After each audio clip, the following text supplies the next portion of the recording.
एक माँ चाहती है कि मेरा बेटा मेरे बस में रहे। अगर वो लड़का अपनी पत्नी का बात मानने लगे तो उसके माँ बाप बोलते हैं कि जोरू का गुलाम हो गया, बस अपनी बीवी का बात मानता है, मेरी बात सुनता नहीं है।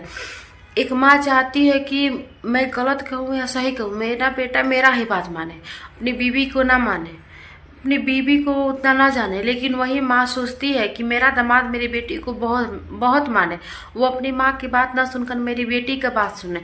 एकदम उल्टा सोचती है माँ।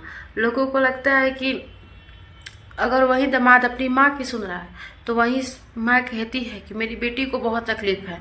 अगर बेटा अपनी बीवी का सुन रहा है तो माँ बोलती है कि मेरे बेटा जोरू का गुलाम हो गया है। कुछ कुछ ऐसी भी माँ है ना जो अपने बेटों को अपने बस में कर ली है।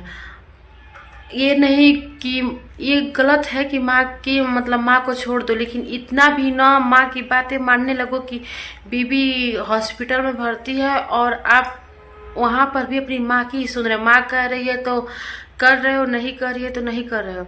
ये कहाँ की बात होगी। माँ की बातें या बीबी की बातें उतनी हद तक मानो जहाँ तक सही है। क्या सही है क्या गलत है उसका हकदार तो तुम खुद फैसला लेने जो हो। लेकिन फिर भी लोग ना दुनिया और समाज की दिखावे में अपनी माँ की हर बातें मानते हैं और बीबी को छोड़ देते हैं, सिर्फ इसलिए कि लोग ये ना कहे कि वो जोरू का गुलाम है। इसलिए बीबी की बातें